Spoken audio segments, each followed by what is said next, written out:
अस्सलाम वालेकुम। Lecture 89 not out Kaif 6 का स्टार्ट हो गया जी। आज संडे है और बच्चे गायब हैं। हालांकि बच्चों को कहा था 2 छुट्टियां हो गई हैं तो नॉर्मल वर्किंग डे है। ज़्यादा मसला नहीं है, छुट्टी कर ली उन्होंने। सबसे बड़ा मसला होता है कि कल आएंगे बगैर लेक्चर लिए, ये ज़्यादा बड़ा मसला है। एनीवेज कल तो इंशाल्लाह हम शुरू करेंगे EPS एन एंटिटी। अच्छा जी, क्वेश्चन है पेज नंबर 95 पे। हो सकता है कुछ बच्चे अभी आ जाएँ तो शुरू में ज़रा सवालियाँ पूरी करते हैं। ये 2 सवाल छोटे छोटे कर लेते हैं, अच्छे सवाल हैं। पता नहीं इसमें क्या चीज़ है, कौन सा वाला पॉइंट डिस्कस हो रहा है, क्या हो रहा है, तो पढ़ते हैं सवाल तो देखते हैं। ठीक है, पेज नंबर 95। कल ये शुरू किया था पढ़ना, लेकिन फिर कल कुछ और कर रहे थे तो फिर उधर ही चलते रहे, फिर इसको छोड़ दिया था। आ जाओ। An entity enters into a contract with the customer on Yakam January to sell product A for 100 if customer purchases more than 1000 units of product A in a calendar year. Contract specifies that the price per unit is retrospectively reduced to वही वाला सवाल, वो जो बिरयानी वाला सवाल था, याद है? ठीक है, फॉर द फर्स्ट क्वार्टर। अब ये है एक कैलेंडर ईयर के अंदर, पूरे साल में अगर उसने 1000 यूनिट से ऊपर खरीद लिए पूरे साल में, तो रिट्रोस्पेक्टिवली 90 पे आ जाएगी प्राइस। लेकिन पहले क्वार्टर के अंदर, जो कि मार्च में एंड हुआ, एंटिटी ने अभी सिर्फ बेचे हैं कितने, 75 यूनिट्स प्रोडक्ट ए के कस्टमर को, और एंटिटी का अंदाज़ा ये है कि कस्टमर परचेज नहीं एक्सीड कर पाएगी 1000 यूनिट्स थ्रेशोल्ड से, ताकि उसको डिस्काउंट देना पड़े। इसका मतलब एंटिटी ने, सेलर ने रिकॉर्ड किस पे की होनी है, सेल। पढ़े तो सही सवाल यार, आप लोग मेरे से पढ़ाई जा रहे हैं, पढ़े जल्दी से।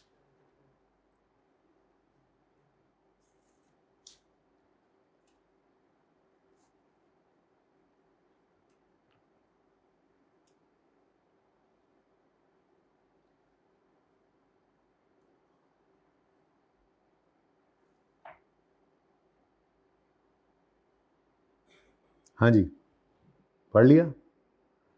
अच्छा, अब पहले क्वार्टर के एंड तक तो उसको क्या लग रहा था, जनरल एंट्रीज करनी है फ्रॉम यकम जनवरी X8 टू 30 जून X8। ठीक है जी, तो पहले क्वार्टर के एंड तक उसको क्या लग रहा था, नहीं ये नहीं थ्रेश होल्ड मीट कर पाएगा, तो इसका मतलब फिर उसने सेलिंग प्राइस क्या यूज़ की होनी, ट्रांजेक्शन प्राइस क्या यूज़ की होनी है, 100। ठीक है। अच्छा, लेकिन मई में एंटिटीज कस्टमर परचेज अनदर, वो इकट्ठे ही 500 यूनिट्स खरीदने आ गया, और सेलर को अब शक पड़ जाना है कि इन द बत्ती of new facts entity estimates that customers purchases will exceed 1000 units threshold. अब सारी ट्रांजैक्शंस कैश पर हो रही हैं। ठीक है जी, और अगर कोई रिफंड करना पड़े तो वो सिर्फ एंड रिफंड और एडजस्टमेंट। रिफंड का मतलब कैश वापस कर दें, एडजस्टमेंट का मतलब रिसीवेबल को कम कर दें। रिफंड मतलब और एडजस्टमेंट मतलब रिसीवेबल, दोनों तरीके हो सकते हैं ना। ठीक है, तो कह रहा है रिफंड हो या एडजस्टमेंट हो, वो सिर्फ तब करनी है जब कस्टमर एक्चुअली परचेज कर जाएगा 1000 यूनिट से ऊपर। किया भी ऐसे ही था, 1000 से ऊपर जाएगा, तो अभी तक गया नहीं है सेकंड क्वार्टर में। ठीक है, एनीवेज मैं क्वेश्चन 24 पेज नंबर कौन सा है जी, 5, पेज नंबर 95 पे हूँ जी। और मैं जनवरी से मार्च वाले क्वार्टर में पहले आपको एंट्रीज करवाता हूँ।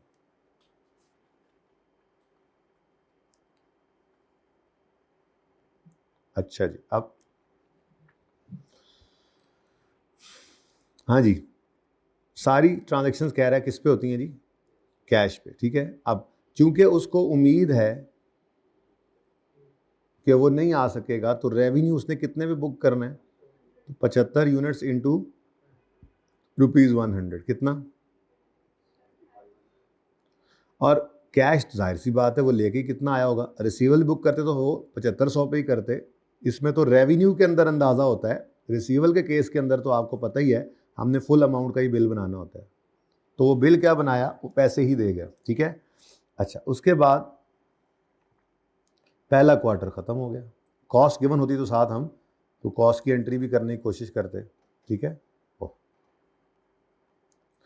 अच्छा, अब जी दूसरा क्वार्टर स्टार्ट होता है जी, और दूसरे क्वार्टर के अंदर जो अप्रैल से जून तक का है, इसी के उसने पूरे 6 महीने की एंट्रीज मांगी है ना, तो दूसरे क्वार्टर के अंदर मई में कुछ हुआ है। क्या हुआ है जी? मई में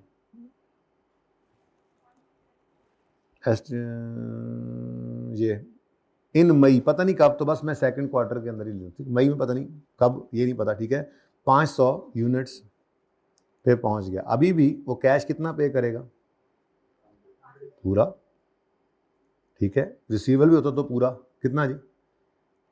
रिसीवेबल बुक करे तो पूरा बिल करते ना, लेकिन हमने रेवेन्यू बुक करना है, रेवेन्यू बुक करना है। अब चूंकि हमारा अंदाज़ा है कि हम दरमियान में लाइन इसलिए छोड़ता हूँ, रिसीवेबल लाइबिलिटी जो भी निकले, ठीक है ना, इजी, वरना ऊपर लाइन छोड़ी हो।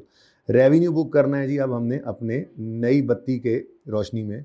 तो नई बत्ती क्या कह रही है जी कि वो, हाँ जी, वो डिस्काउंट रिसीव कर लेगा। बोलो, तो 45,000 का रेवेन्यू बुक करो और बाकी अब डिस्काउंट देने की लाइबिलिटी कॉन्ट्रैक्ट लाइबिलिटी के नाम से ये बुक कर लो। तो ये हमने क्या किया जी, कॉन्ट्रैक्ट लाइबिलिटी बैलेंसिंग निकाल ली। कल से बैलेंसिंग निकाली जा रहे हैं इसको। ऐसे ही रिसीवेबल या कॉन्ट्रैक्ट एसेट भी बैलेंसिंग निकल सकता है, ठीक है, क्योंकि हमारा असूल क्या है, रेवेन्यू को बुक करना है पीओ के सेटिस्फाई होने पे, और रेवेन्यू बुक करते हुए अंदाजा लगा लेना है, ठीक है। कल वो जो मॉडिफिकेशन वाला चक्कर था उसमें रेवेन्यू के अंदर ही तो चेंज था, अगले मॉडिफिकेशन ने आके रेवेन्यू की फिगर को जो चेंज कर दिया था। तो रेवेन्यू हमने उस वर्किंग के हिसाब से किया था, जबकि बिल मुकम्मल, तो कभी कॉन्ट्रैक्ट लायबिलिटी डेबिट हो रही होती थी, कभी क्रेडिट हो रही होती थी, बैलेंसिंग, ठीक है। अच्छा, उसके बाद साथ ही आपको क्या करना पड़ेगा, क्योंकि बत्ती नई जल गई है और अब आपको क्या लग रहा है न्यू फैक्ट्स की शक्ल मदद में लग रहा है कि 1000 यूनिट से ऊपर चला जाएगा। तो बच्चों, यहाँ पे जो आपने रेवेन्यू बुक किया हुआ है 10 रुपये ज़्यादा नहीं, तो इसको क्या करना पड़ेगा, तो रेवेन्यू डेबिट। अच्छा, अब कितने से डेबिट करें जी? वो जो 75 यूनिट से हर एक के ऊपर 10 रुपये का डिस्काउंट देने की अब तैयारी पकड़ लो। 750 ये रेवेन्यू डेबिट और बिल्कुल कॉन्ट्रैक्ट लायबिलिटी की क्रेडिट, जैसे ऊपर भी कॉन्ट्रैक्ट लायबिलिटी आपने की है, क्योंकि रिट्रोस्पेक्टिवली आपने जो है वो डिस्काउंट है। अच्छा, अब सवाल यहाँ पे ना ख़त्म हो जाता है, ठीक है, लेकिन ना यहाँ पे हम क्या कर लें, एक क्वेश्चन नंबर 25A डालते हैं। क्वेश्चन 25A, कस्टमर परचेज्ड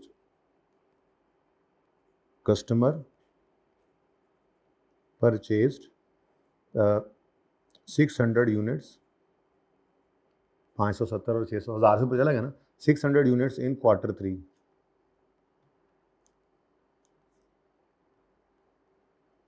अब ये सवाल का हिस्सा नहीं है, पर हमने इसको बना दिया, ज़रा सवाल को ज़रा कच्ची लस्सी की तरह लंबा कर दिया हमने,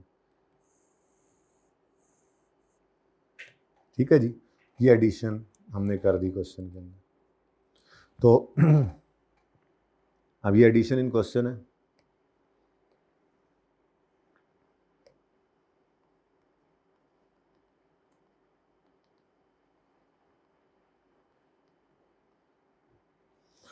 हाँ जी, क्या Q3 के अंदर क्या हुआ, 600 यूनिट्स खरीदने आ गया। अब घर से कैश ही कितना लाएगा वो? बोलो भाई, जब 600 यूनिट्स खरीदने आ गया तो घर से कैश कितना लाएगा? अब लेके ही 90 आएगा, क्योंकि उसको भी पता है कि मैं 1000 से ऊपर निकल चुका हूँ। अब मुझे एक यूनिट कितने का मिलेगा? एक तो ये 90 का मिलेगा, दूसरा जो पिछले 570 खरीदे थे उन सब पे भी डिस्काउंट मिलना है, ठीक है। तो फिलहाल तो कैश लेकर आया वो इतना, और रेवेन्यू तो वैसे ही हमने पहले ही शक की बुनियाद पे इसी पर रिकॉर्ड किया था। बहरहाल रेवेन्यू और रिसीवेबल, या रेवेन्यू और कैश, ये दोनों हम ऐसे कैलकुलेट करते हैं कि रेवेन्यू अपने अंदाजे की बुनियाद पे और कैश रिसीवेबल बिल की बुनियाद पे, और बैलेंसिंग कुछ भी निकल सकता है। जैसे पहले कॉन्ट्रैक्ट लायबिलिटी निकला, यहाँ पे क्यों नहीं निकला? क्योंकि यहाँ पे रिसीवेबल अगर बुक कर रहे होते, बिल बनाते तो भी 90 का बनाते, इस वाली ट्रांजेक्शन का कैश ले आया तब भी वो 90 लाया, ठीक है। कितना जी? 54,000, ठीक है जी। और उसके बाद कॉन्ट्रैक्ट, अब जी डिस्काउंट देना पड़ेगा, ठीक है। और मेरे ख्याल में जब वो आते हुए कैश ला रहा है तो फिर उसको डिस्काउंट भी कैश की फॉर्म में हमें देना चाहिए, रिसीवेबल तो है नहीं जिसको एडजस्ट करें, ठीक है।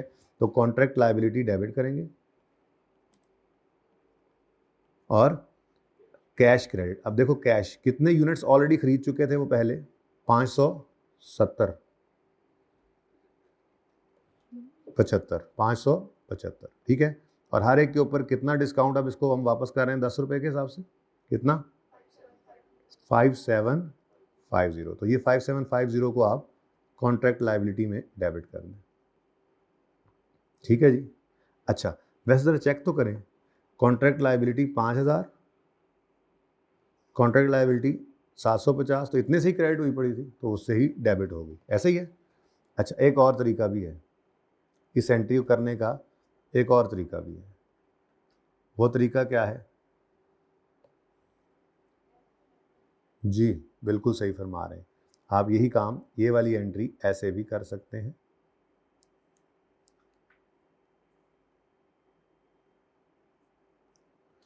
कि जी आप यार लिख दे भाई, आपकी बहुत मेहरबानी जी। क्या कर दें भाई, आप रेवेन्यू को बुक करें,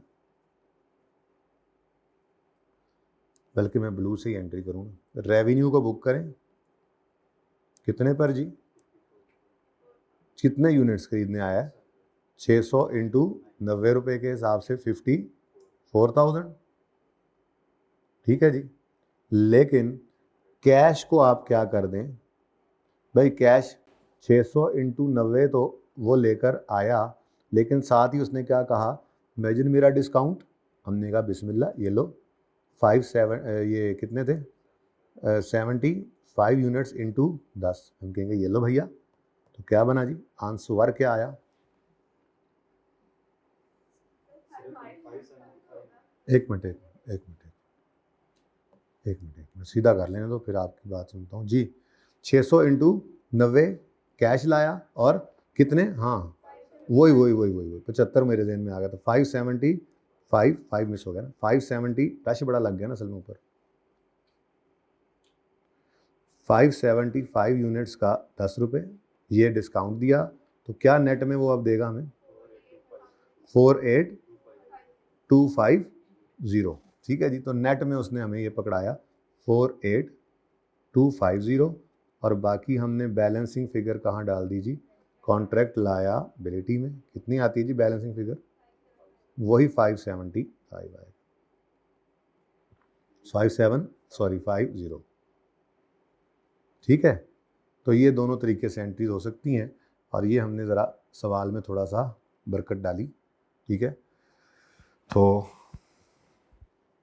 अब जो आपको एंट्री पसंद हो जिस तरीके से, वैसे क्या आपको अच्छा लग रहा है, कंसिस्टेंसी किस में आ रही है, जो आपने पढ़ा था उस सेकंड वाले से आ रही है ना, जैसे आपने रिसीवेबल के लिए किया था उस सवाल के अंदर, जिसमें हमने हमारे 2 ऑर्डर थे सर अदनान और सर आसिफ वाले, वहाँ पे भी ऐसे ही किया था, टोटल बिल बुक करके डिस्काउंट उसमें से, वो चूँकि बाद में पैसे दे रहा था तो हमने बिल में एडजस्ट कर दिया, कस्टमर बाद में रिसीवेबल क्रेडिट कर दिया, यहाँ पे कैश क्रेडिट हो गया, ठीक है।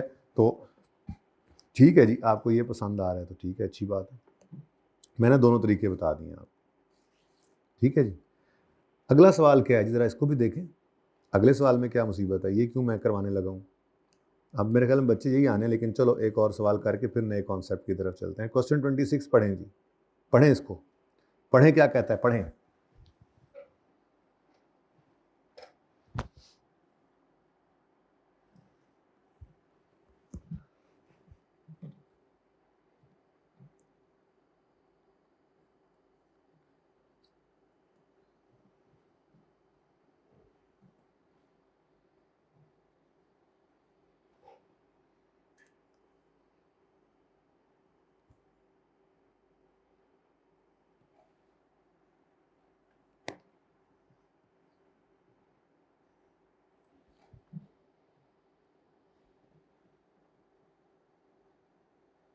कॉन्सेप्ट तो नया नहीं, कॉन्सेप्ट तो हमने पढ़ा हुआ है, कॉन्सेप्ट तो नया नहीं है ना, बोलो।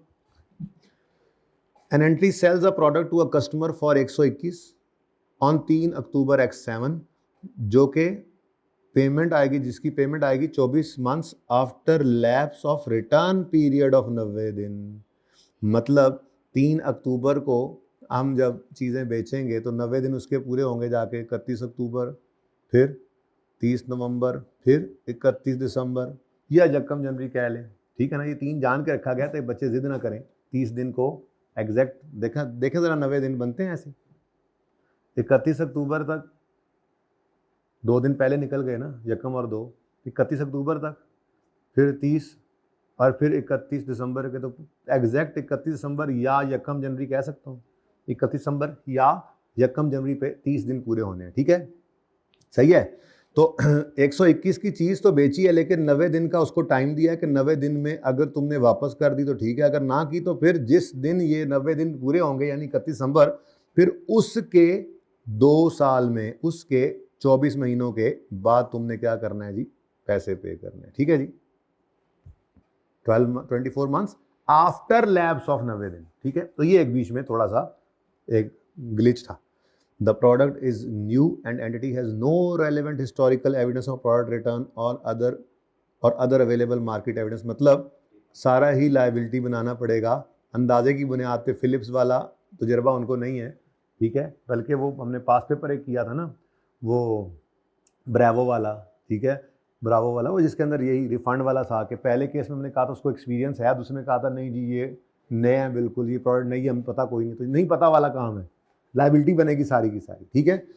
अच्छा, therefore entity concludes that risk and reward will transfer to customer on expiry of, यार ये बातें हमें वैसे ही पता है भाई, आप बता रहे हो, the cash selling price of product is, अब ये क्या है भाई, ये ट्रांजैक्शन प्राइस है, लेकिन ये उसकी क्या है, प्रेजेंट वैल्यू। ये क्या है उसकी, देखो ना, आज चीज़ दे रहे हैं, ये सीन कौन सा बन रहा है, डिलीवरी आज है और कैश 2 साल बाद, डिलीवरी आज है, कैश 2 साल बाद। तो हम जब कहते थे जी 2 साल बाद वाली चीज़ की प्रेजेंट वैल्यू निकालो, तो फिर मैंने पहले सवाल में कहा था कि अगर आज कैश लेकर जाएं बाजार से तो ये चीज़ इतने की मिल जाएगी।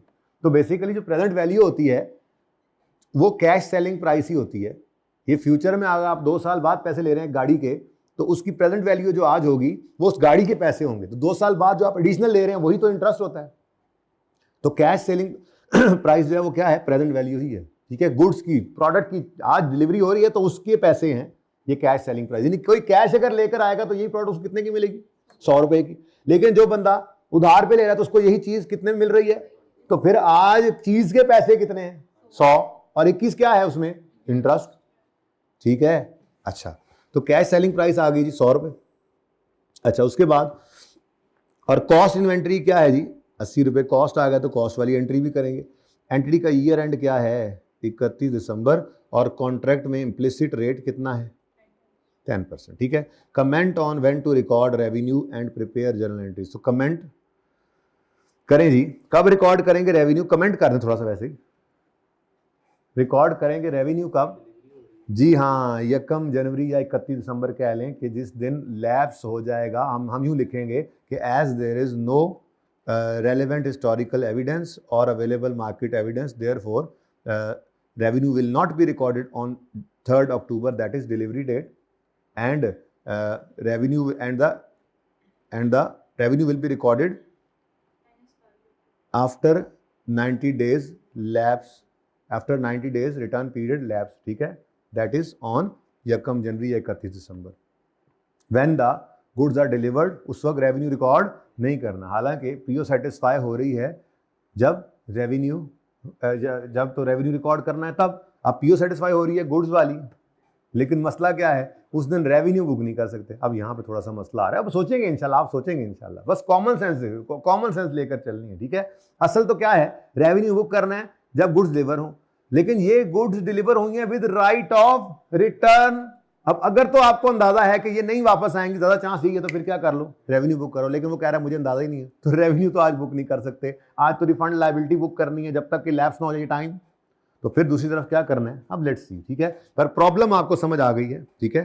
प्रॉब्लम क्या है जी, प्रॉब्लम कुछ ऐसे है, असल में हमारा साल चला आ रहा है,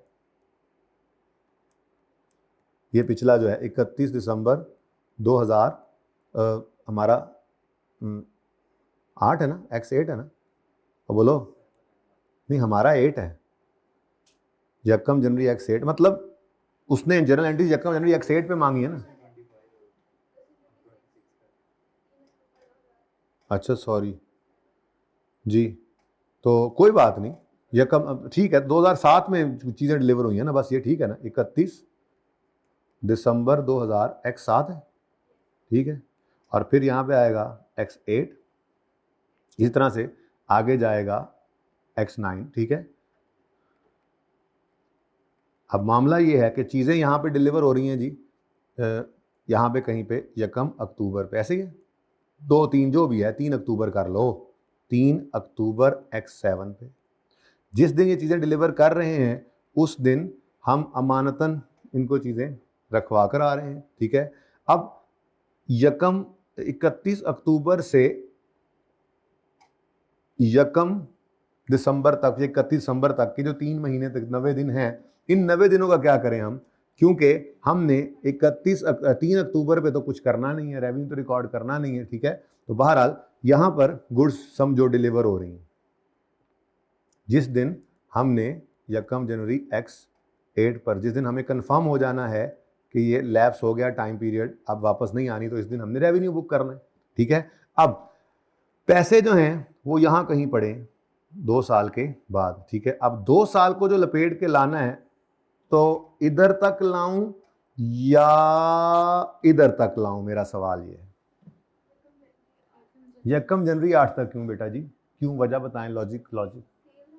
जी हाँ जी, बिल्कुल, हमने जब तक हमें कंफर्म नहीं होना रेवेन्यू, तो हमने बुक करना नहीं, और रेवेन्यू बुक करने वाले दिन हमें चाहिए प्रेजेंट वैल्यू, डिलीवरी आज। अब ये भी डिलीवरी ही है, यहां पर भी गुड्स डिलीवर हो रही हैं, लेकिन हमने इसको क्या कहा था, ये गुड्स डिलीवर हो रही हैं विद राइट ऑफ रिटर्न, तो ये हमारी ही इन्वेंट्री है विद कस्टमर। तो इसका मतलब यहां पे हम क्या एंट्री करेंगे, inventory with customer debit, inventory in hand credit, ठीक है। तो इसका मतलब हमने गुड्स डिलीवर नहीं की, ये तो ऐसे ही होगा कि हमने गुड्स डिलीवर नहीं की, हमने रेवेन्यू बुक नहीं करना, अपनी चीजें बस उसके पास रखवा दी, तो बस हमारे पास रिकॉर्ड रहे, इसलिए हम ये एंट्री कर लेते हैं, inventory with customer debit, inventory in hand credit. अब यकम जनवरी को क्या होगा, कंफर्म हो गया, अब हम बुक करेंगे रेवेन्यू, ठीक है, सेल्स को क्रेडिट। अब यहां पे हमें चाहिए प्रेजेंट वैल्यू। अब 2 साल कंफर्म, मिसाल के तौर पे 90 दिन में चीजें वापस आ जाती, तो फिर कौन सा कैश 2 साल बाद आना है, और कौन सी सेल, और क्या, कुछ भी नहीं है, ठीक है। तो इसलिए हमने इसको कैश को लेकर आना है यकम जनवरी X8 पे, ठीक है, सही है बेटा, और बस समझ आ रही है बात, ठीक। अच्छा, अब तो वर्किंग 1 डेट डिस्क्रिप्शन। अब अच्छा, मैंने क्या किया, मैंने क्या कहा आपको कि हमारे, यूं समझ लो हमारी डिलीवरी इधर है, ऐसे ही है, तो बोलो डिलीवरी है यकम जनवरी पे, हालांकि गुड्स डिलीवर तो हो गई, लेकिन वो डिलीवर हुई हैं मतलब ऐसे ही बस सिंबॉलिक डिलीवरी है ना, मतलब वो तो हमारी ही चीजें हैं, वो उनके पास पड़ी हैं, हमने कोई रिस्क एंड रिवॉर्ड थोड़ी ट्रांसफर किए हैं। तो फिर मैंने इसको डिलीवरी को यहीं लिख दिया, ये डिलीवरी का मतलब फिर ये है कि गुड्स का रिस्क एंड रिवॉर्ड्स ट्रांसफर किए हमने, इस दिन रेवेन्यू बुक करना है, तो खैर कोई मसला नहीं है, आप उधर डिलीवरी लिख भी दें तो वो आपने एंट्री ही करनी है जो बताइए। अब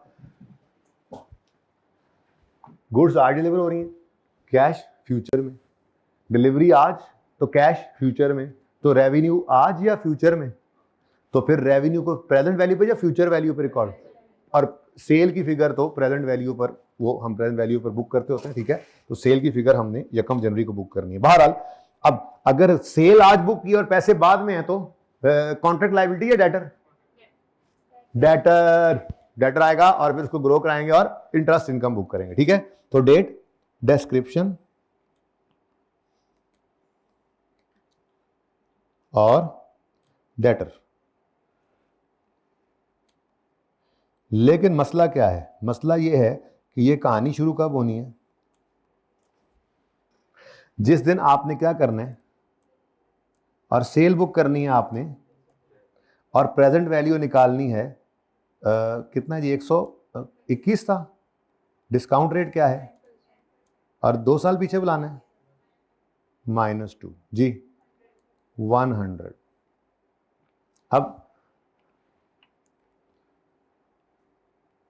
यही तो उसने बताया था कि कैश सेल प्राइस कितनी है, 100 रुपये, मतलब यही था कैश सेल प्राइस कितनी है। आज कोई कैश लेकर आ जाए तो उसको ये गुड्स कितने की मिलेंगी, 100 रुपये लिखा हुआ था ना यहाँ पे, उसको हमने यूज नहीं किया, पता ये चला इस सवाल से कि कहीं पे डिस्काउंट रेट ना दे आपको और यूं लिख दे कि 121 रुपए की हमने 2 साल बाद चीज बेची, 2 साल बाद पैसे आने 121 और इसकी कैश सेलिंग प्राइस क्या है 100, तो वही उसकी प्रेजेंट वैल्यू है दरअसल। पता ये चला, यहां से एक बड़ी इंपॉर्टेंट बात ये कंस्ट्रू हुई है, हालांकि इस सवाल में जरूरत नहीं थी इसकी। ठीक है, क्या कह रहा है जी, किधर गया 100, ये the cash selling price of product is ₹100, यही प्रेजेंट वैल्यू होती है। तो हमने निकाला जब तो प्रेजेंट वैल्यू ही निकली। ठीक है, खैर एनीवेज, अब मसला ये है कि एंट्री से शुरू करनी है आपने 3 अक्टूबर से, जबकि बस उसने क्या कहा है, उसने क्या कहा है एंट्रीज कब से करो,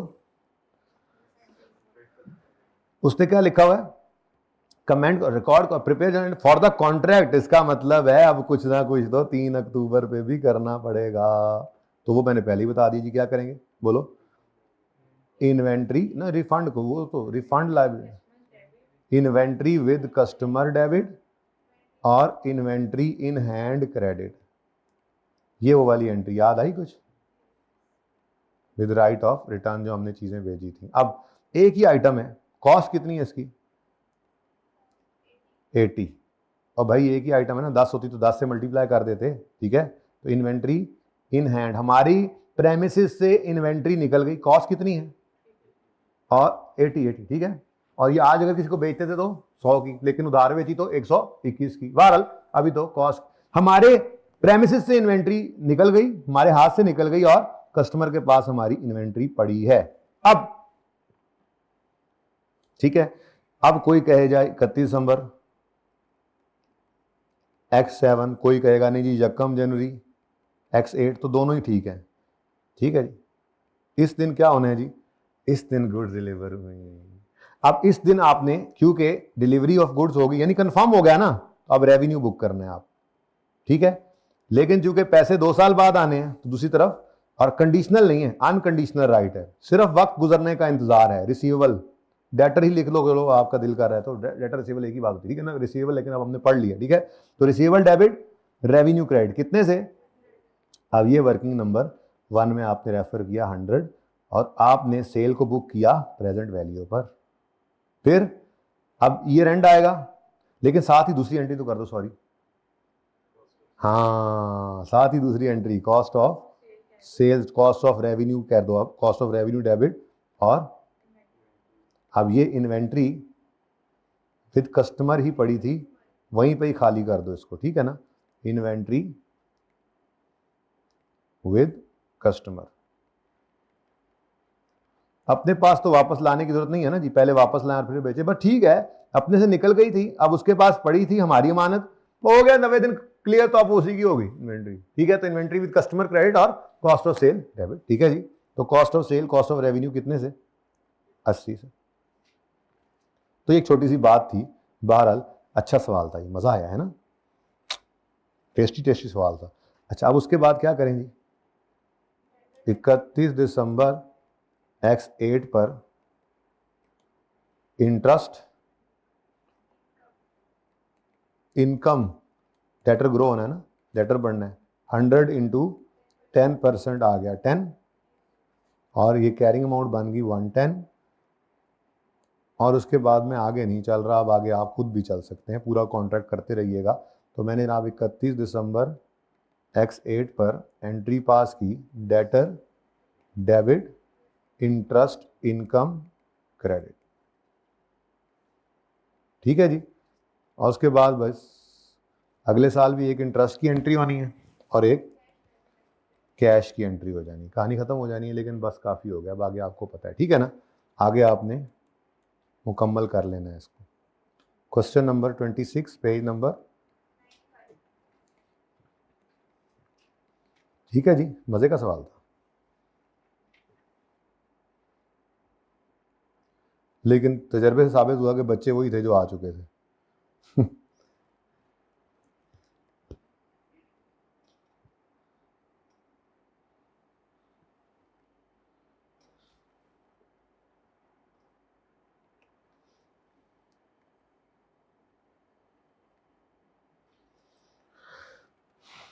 ले जी, 25 ये था,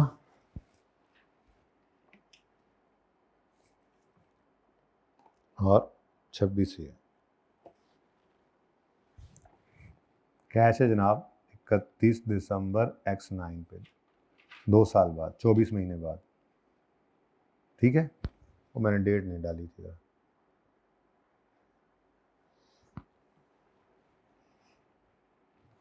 चलें जी,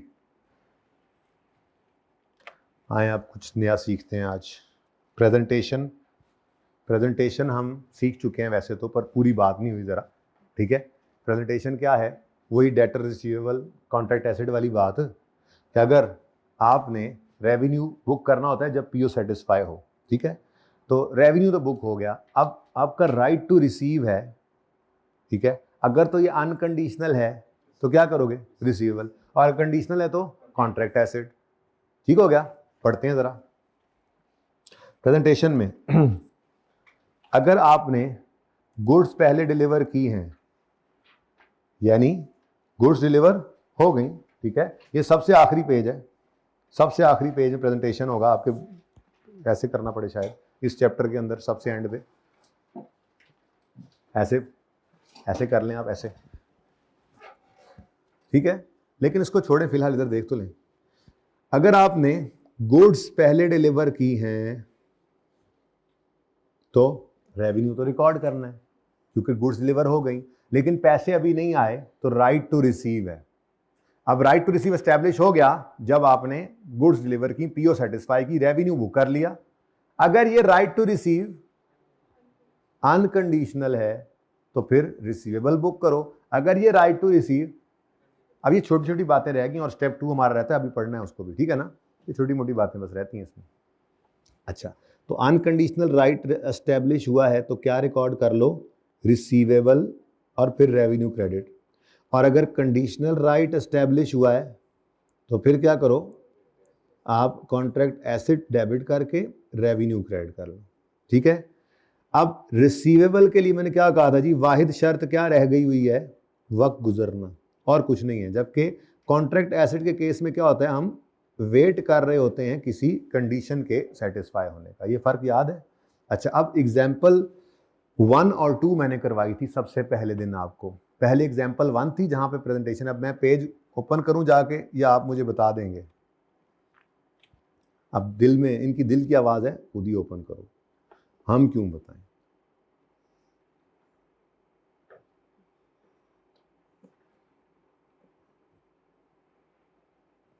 तो जा रहा हूं जी, नौकर की तो नखरा की। ये क्या था वैसे? प्रेजेंटेशन क्या था? एंड पे ही है, स्टेप 5 के बाद। पेज नंबर मुझे बताने की जहमत ना करना, पुनः मिलेगा, है ना। बड़ी मेहरबानी जी, मैं पहुंच गया। ये बात बता रहा था आपको, आप लोग पढ़ नहीं रहे आजकल लगता है। इस ये वाला पढ़ाया था यहाँ से, एग्जाम्पल 1 की थी, पेज नंबर 56 मैंने रेफर किया यहाँ पे, ठीक है जी। कि ये जो हमने अनकंडीशनल राइट टू रिसीव वाला रूल देखा है, ठीक है, ये हमारा एग्जाम्पल नंबर 1 है। पेज नंबर आप बता दो, 56, ठीक है। और दूसरा केस जो था, इसमें हमारी एग्जाम्पल नंबर 2 थी, और ये कॉन्ट्रैक्ट एसेट वाली एग्जाम्पल, ये एग्जाम्पल 2 कॉन्ट्रैक्ट एसेट जिसमें आया था, ठीक है। ये अगले सफ़े पे 57 पे। अब ये सारी बातें पढ़ी हुई हैं, लेकिन पता है ना, पढ़ाई हुई बात को लेकर चलना है बुनियाद से, और फिर एक छोटी सी नई बात बीच में ऐड करनी है आज, जो ज़हनी तौर पे आप वैसे ही तैयार हैं, जिसके लिए ज़हनी तौर पे तैयार आप हो चुके हैं। पास पेपर 7 में सर आसिफ वाले पहले ऑर्डर में दूसरी डिलीवरी पर, जब unconditional right to receive establish हो गया था लेकिन पीओ सेटिस्फाई नहीं हुई थी, तो आपने एक अजीब सी एंट्री देखी थी, receivable debit contract liability credit. वो सिखाना है, असल में सीखा हुआ है, लेकिन यहाँ पे जरा प्रॉपर एक पूरी प्रेजेंटेशन अब करके साइड पे करें ना ये एरिया, ठीक है, क्योंकि कॉन्ट्रैक्ट लायबिलिटी पढ़ाना बाकी है, अभी पढ़ा नहीं हुआ हमने यहाँ से, ठीक है। अच्छा, अब उसके बाद जी, अगर बच्चों जी कैश पहले आ जाए, कैश अगर गुड्स नहीं बल्कि कैश पहले आ जाए तो क्या बन जाता है जी आपका? लायबिलिटी, ठीक है। तो उसमें अनकंडीशनल कंडीशनल वाला चक्कर ही कोई नहीं था। कैश आ गया है तो कैश डेबिट किया तो कॉन्ट्रैक्ट लायबिलिटी, क्योंकि कैश फर्स्ट है। यहाँ पे क्या था जी, यहाँ पे क्या है जी, गुड्स डिलीवर हो गई पहले, डिलीवरी पहले है और कैश बाद में है। याद आ रहा है ये सिनेरियो? डिलीवरी के वक्त रेवेन्यू बुक होता था ना, तो यहाँ पे क्या बुक करते थे हम, रेवेन्यू। अब चूंकि आपने पीओ सेटिस्फाई कर दी है तो रेवेन्यू रिकॉर्ड किया है। अब जब आपने अपना काम कर लिया है तो साथ में क्या हो गया जी, राइट टू रिसीव आ गया। अब ये राइट टू रिसीव तो एस्टेब्लिश हो गया। अब ये राइट टू रिसीव जो है ये अनकंडीशनल है तो डेटर, कंडीशनल है तो कॉन्ट्रैक्ट एसेट, ठीक है। तो डिलीवरी फर्स्ट, कैश बाद में। दूसरा सिनेरियो क्या होता था जो हमने पढ़ा था, दूसरा सिनेरियो क्या था जी, कि डिलीवरी फ्यूचर में है और कैश आज आ गया तो फिर वो रेवेन्यू यहाँ पे बुक होता था जाके, ठीक है, फ्यूचर वैल्यू पर। रेवेन्यू पीवी पर यहाँ पे बुक होता है ना पहले केस में, तो इधर यहाँ पे क्या होता था, रेवेन्यू रिकॉर्ड करते थे हम प्रेजेंट वैल्यू पे, ठीक है। और यहाँ पे क्या होता था, रेवेन्यू डिलीवरी के साथ जुड़ा हुआ है तो रेवेन्यू यहाँ बुक होता था फ्यूचर वैल्यू पे, ठीक है। लेकिन राइट टू रिसीव भी तो इधर ही एस्टैब्लिश होना होता है, ऐसे ही है। तो अगर वहाँ पर वो कंडीशनल है तो कॉन्ट्रैक्ट एसेट, नहीं तो रिसीवेबल। तो जब पीओ सेटिस्फाई करेंगे रेवेन्यू तो ये तो साथ ही है रेवेन्यू के, रिसीवेबल या कॉन्ट्रैक्ट। राइट टू रिसीव तो रेवेन्यू के साथ है ना, ठीक है। लेकिन अगर आपने कैश आज रिसीव कर लिया तो ये क्या है, ये आपके ऊपर लायबिलिटी। तो यहाँ पे आपने, तो ये सिंपल ही केस था, cash debit contract liability credit, ठीक है। तो goods deliver first, normal, debtor या कॉन्ट्रैक्ट एसेट, रिसीवेबल या contract asset, depending upon condition है, कंडीशनल है या अनकंडीशनल। गुड्स आज, कैश फ्यूचर में, तो रिसीवेबल बुक करना है, डिपेंड करता है रिसीवेबल या contract asset, depending upon conditional है या अनकंडीशनल, ठीक है। अगर कैश पहले गुड्स बाद में तो फिर कॉन्ट्रैक्ट लायबिलिटी, कोई मसला।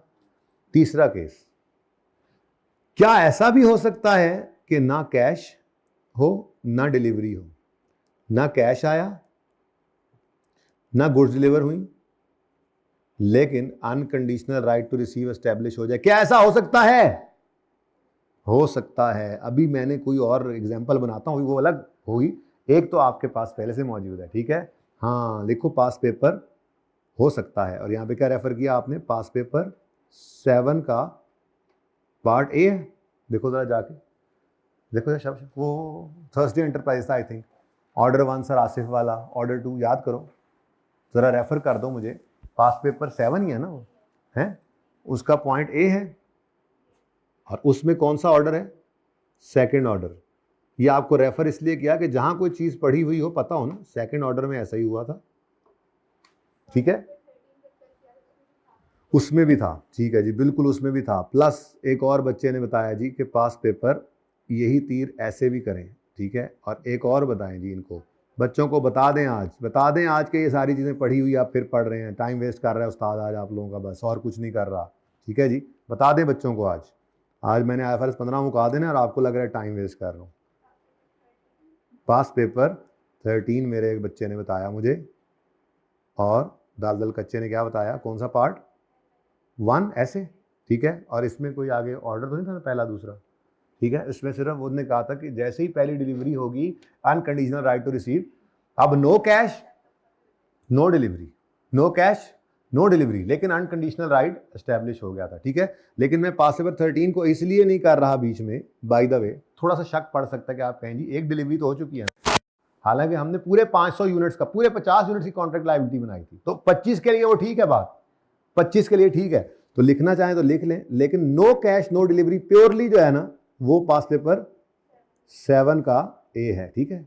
कोई कैश नहीं, कोई डिलीवरी नहीं थी उसकी, ठीक है। बहरहाल ये भी पार्सल हो सकता है इस तरह से। अच्छा खैर ये तो छोड़ें, आज असल बात आपको बताता हूँ मिसाल के तौर पे।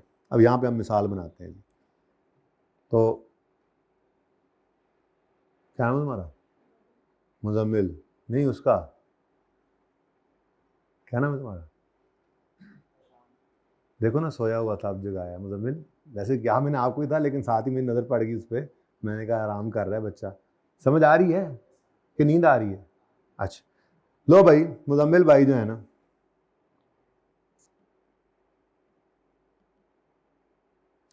ये जनाब इन्होंने कॉन्ट्रैक्ट किया है ठीक है जी। और इन्होंने होंडा से कॉन्ट्रैक्ट किया है कि होंडा वालों, अब होंडा सेलर है, ठीक है ना, मुजम्मिल तो बस वैसे ही बरकत के लिए हमने नाम बोल दिया, असल तो सवाल मैंने होंडा का समझाना है, ठीक है। मुजम्मिल भाई गए जाकर उन्होंने कहा होंडा वालों को कॉन्ट्रैक्ट किया है कि जी आप मुझे जो है ना गाड़ी डिलीवर करें। अब होंडा वालों का जो टाइम पीरियड है वो तकरीबन 3 महीने होता है मसलन, ठीक है जी। तो जनवरी, फरवरी और मार्च में कहीं जाकर डिलीवरी होनी है गुड्स की, ठीक है जी। अब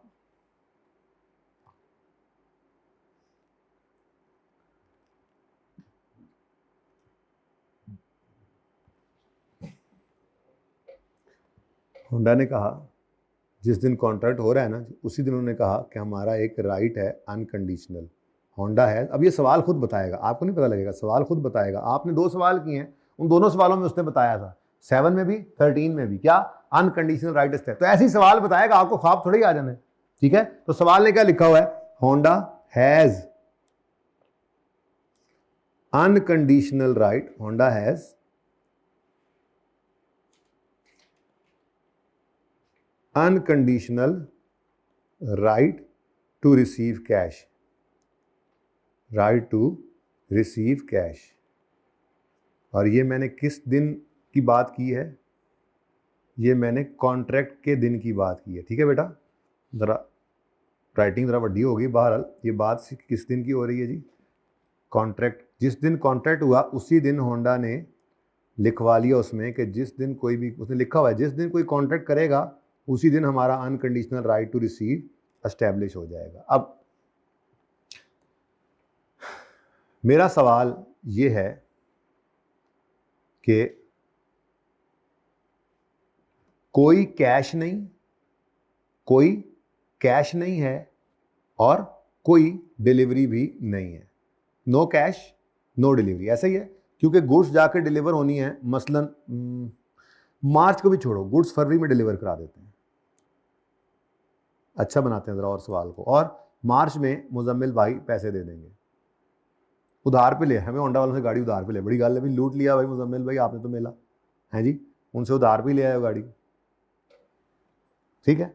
अब no cash no delivery, contract date पे नो कैश नो डिलीवरी, ठीक है।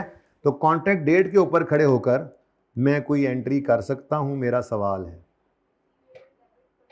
बेटा नहीं, ये बात पूरी नहीं है। अब पूरी बात क्या है, सुनो, पूरी बात ये है कि अगर ये कॉन्ट्रैक्ट नॉन कैंसलेबल है तो आप ठीक फरमा रहे हैं, और अगर ये कॉन्ट्रैक्ट कैंसलेबल है तो फिर आप ठीक नहीं फरमा रहे। बात समझ आई। अब आप कहोगे पीछे 2 सवाल किए हैं, उनमें कहीं पे उसने लिखा नहीं हुआ था कॉन्ट्रैक्ट नॉन कैंसिल, किसने बोला रिसीवेबल, किसने बोला था, हाँ लिखा तो नहीं हुआ था बेटा, वहां पे नॉन कैंसिलेबल है। फिर बेटा कॉन्ट्रैक्ट्स ना बाय डिफॉल्ट नॉन कैंसिलेबल ही होते हैं, अब ये बात याद रखना। तो अगर कैंसिलेबल होगा तो सवाल बताएगा, वरना contracts are, agreements are binding by default, enforce binding होते हैं, कॉन्ट्रैक्ट नॉन कैंसिलेबल ही होते हैं। ये मैंने आपको IAS 37 में भी बताया था, जब हम कर रहे थे ऑनरस कॉन्ट्रैक्ट की बात, तो हमने लिखा था लीज जो है वो, मैंने कहा था कि कॉन्ट्रैक्ट वैसे वो तो लीज में लिख देते ना नॉन कैंसिलेबल, ना भी लिखे तो मैंने कहा था कॉन्ट्रैक्ट बेटा बाय डिफॉल्ट क्या होते हैं। बहरहाल अब मैं तो केस बनाऊंगा इसी तरह से, क्या जी, कॉन्ट्रैक्ट अगर नॉन कैंसिलेबल है, if contract is non cancellable, अगर कॉन्ट्रैक्ट इज, पूरी बात तो पता हो ना, कॉन्ट्रैक्ट इज नॉन कैंसिलेबल, तो फिर क्या करेंगे जी, फिर जिस दिन कॉन्ट्रैक्ट हुआ है, जिस दिन कॉन्ट्रैक्ट जनवरी में जब कॉन्ट्रैक्ट हुआ है तो उस दिन क्या एंट्री करोगे, रिसीवेबल डेबिट।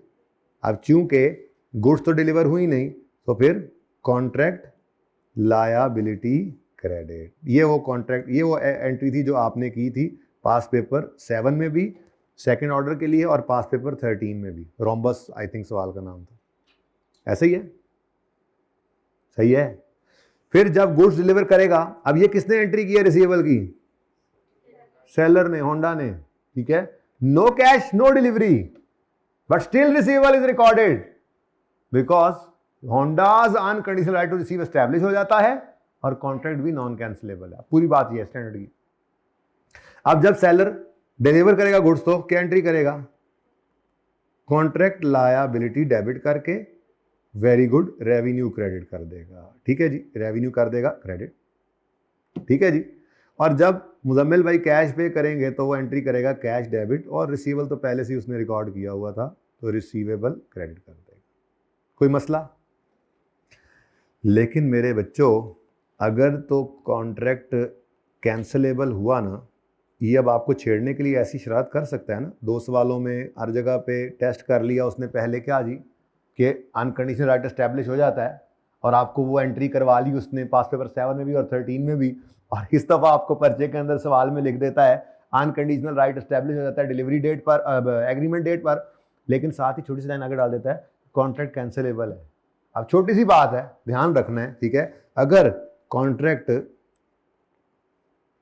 कैंसिलेबल हो ना मेरे बच्चों, अगर कॉन्ट्रैक्ट कैंसिलेबल हो तो फिर एग्रीमेंट डेट पर कोई एंट्री नहीं करनी। इट्स अ बिग नो, खतरे का निशान, टोणो, लाल बत्ती, यहाँ पे कोई एंट्री नहीं होगी। हालांकि लिखा हुआ है सवाल में ऊपर, क्या देखो लिखा हुआ है, होंडा का right to receive cash unconditional, agreement का दिन ही लिखा हुआ था, उसके एग्रीमेंट में ही लिखा हुआ था, एग्रीमेंट का दिन ही एस्टैब्लिश हो गया, लेकिन हमने कहा भाई कॉन्ट्रैक्ट ही कैंसिलेबल है, तो कॉन्ट्रैक्ट का नॉन कैंसिलेबल होना भी एक जरूरी शर्त है। अब चुप होगा सवाल तो by default contracts are non cancellable, ठीक है, और अगर कैंसिलेबल होगा तो वो खुद बताएगा। ओके, अच्छा अब इसमें क्या होगा जी, अब जब डिलीवर करेगा गुड्स तो उस दिन क्या एंट्री करेगा? रिसीवेबल डेबिट और रेवेन्यू क्रेडिट, सिंपल एंट्री होगी ना जी, और फिर कैश डेबिट, और तो ये जो एक एडिशनल एंट्री थी, ये बात हमने की हुई है लेकिन पक्का कर रहे हैं आज, चीज़ों को बस पक्का कर रहे हैं और क्या। ठीक है जी, तो ये जनाब आपके 2 पॉसिबिलिटीज़ हैं जी। ठीक है, कॉन्ट्रैक्ट कैंसिलेबल हो तो क्या करना है, और कॉन्ट्रैक्ट नॉन कैंसिलेबल हो तो क्या करना है। अगर बीच में सवाल के ये खतरनाक लाइन आ जाए कि right to receive, unconditional right to receive establish हो जाता है एग्रीमेंट के दिन, ठीक है, या ऑर्डर के दिन या किसी भी दिन, ठीक है, यानी ये केस, असल में केस ये बन रहा होगा जो ऊपर आपके लिए शॉर्ट फॉर्म में लिखा गया है ना आसान अल्फाज के अंदर, ये केस आपके लिए लिखा गया। कौन सा केस है जी? No cash no delivery, no cash no delivery. Still कुछ हो सकता है जी, बिल्कुल हो सकता है अगर unconditional right to receive establish हो जाए तो फिर रिसीवेबल बुक हो सकता है, लेकिन जरूरी क्या है? कॉन्ट्रैक्ट का नॉन कैंसिलेबल होना। अब ये जनाब तीसरा सिनेरियो आया, no cash no delivery but unconditional right establish हो जाए, तो अगर कॉन्ट्रैक्ट इज नॉन कैंसिलेबल तो फिर ये एंट्री पास करो, रिसीवेबल डेबिट और कॉन्ट्रैक्ट लायबिलिटी क्रेडिट। कब? हाँ अच्छा, एग्रीमेंट भी नहीं बेटा बोलना, असल लफ्ज क्या है? On establishing unconditional right. मैं और मजे की बात लिखता हूं, ठहरो। मसलन 1 जनवरी पे कॉन्ट्रैक्ट हुआ और उसमें लिखा हुआ है कि 15 जनवरी को unconditional right to receive establish होगा, तो 1 जनवरी पे कुछ नहीं करना, 15 जनवरी पे receivable debit contract liability credit, और फिर फरवरी में जाके रेवेन्यू रिकॉर्ड करना है तो उसमें फिर कॉन्ट्रैक्ट लायबिलिटी डेबिट रेवेन्यू। बात समझ आई? तो एग्रीमेंट में लिखा हुआ है, एग्रीमेंट हो रहा है 1 जनवरी को, उसमें लिख रहे हैं कि अनकंडीशनल राइट एस्टैब्लिश होगा 15 जनवरी को, तो फिर ये वाली no cash no delivery still जो है वो unconditional right to receive establish हो रहा है, तो फिर जिस दिन ये unconditional right to receive establish हो रहा है उस दिन ये एंट्री पास करनी है, याद रखना। ठीक है, कौन सी एंट्री जी? रिसीवेबल डेबिट बिलावल, ठीक है जी, और contract liability credit, receivable debit. अच्छा जी, और अगर कॉन्ट्रैक्ट कैंसिलेबल हो जाए जी तो फिर no entry at the time of establishing, फिर होता रहे जी, at the time of establishing unconditional right होता रहे एस्टैब्लिश, एंट्री नहीं करनी, क्योंकि कॉन्ट्रैक्ट क्या है? सही है, और एंट्री पास करनी है आपने on establishing of unconditional right. अच्छा जी, अब इसमें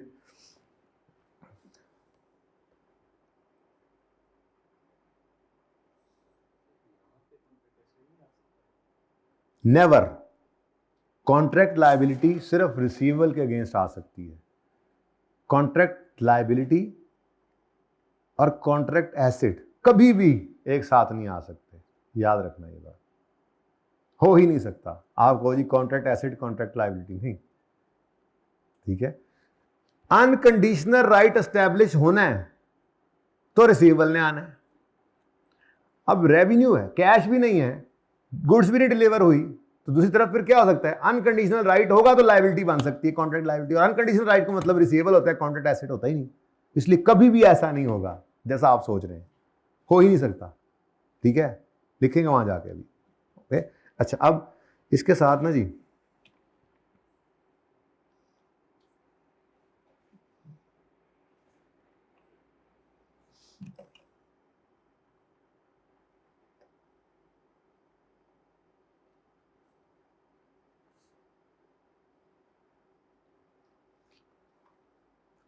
जी एग्जाम्पल 4 और 5 हैं पेज 59 पे, वो मैं यहाँ पे रेफर कर रहा हूँ, फिर जाके करते हैं जी। एग्जाम्पल 4 पेज कौन सा बोला अभी मैंने, 59, और एग्जाम्पल 5 भी पेज 59, ठीक है जी। चलें जी, इसकी पिक्चर ले लें काइंडली एक दफ़ा, जल्दी से अगर लेनी है किसी पिक्चर तो।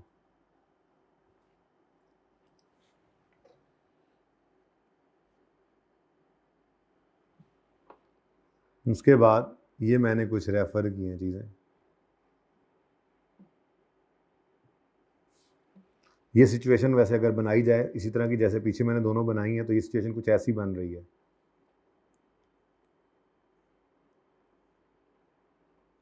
ये तो कुछ ऐसे हो रहा है कि अनकंडीशनल राइट टू रिसीव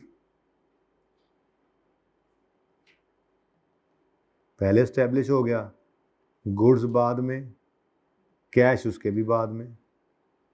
अच्छा, ये भी हो सकता था कि पहले कैश आ जाए फिर उसके बाद डिलीवरी, वो भी चेंज होता रहता, ठीक है। तो यहाँ फिर क्या रिकॉर्ड करना है हमने, रिसीवेबल, फिर उसके बाद यहाँ पे रेवेन्यू, और फिर आगे कैश आ रहा है, ठीक है ना। तो ये अगर आप बात यूं ही बनाने चाहें जैसे पहले थी, तो ये तीसरा केस ये बन रहा है, पहला दूसरा तीसरा, ठीक है।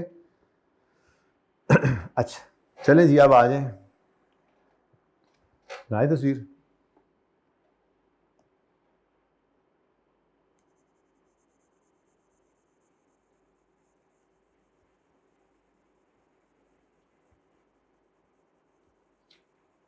ये तो कोई और सवाल लग रहा है, चलो देखें जरा। ऑन यकम जनवरी X9 entity enters into a cancellable contract to transfer product to customer on 31 March X9। तो यकम जनवरी को ये कॉन्ट्रैक्ट हो रहा है, और कब डिलीवर करनी है गुड्स, यकम मार्च को, ठीक है जी। The contract requires customer to pay consideration of 1000 in advance on 31 January. अब देखो ना भाई, कॉन्ट्रैक्ट में लिखा हुआ है contract requires customer to pay consideration of 1000 in advance on 31 January, मतलब 31 जनवरी पे ना तो गुड्स डिलीवर हो रही हैं, ठीक है, और ना ही कैश पे हुआ है वैसे, क्योंकि कस्टमर ने एक्चुअली पे कब किया है, यकम मार्च पे, 31 जनवरी पे नहीं किया, ठीक है।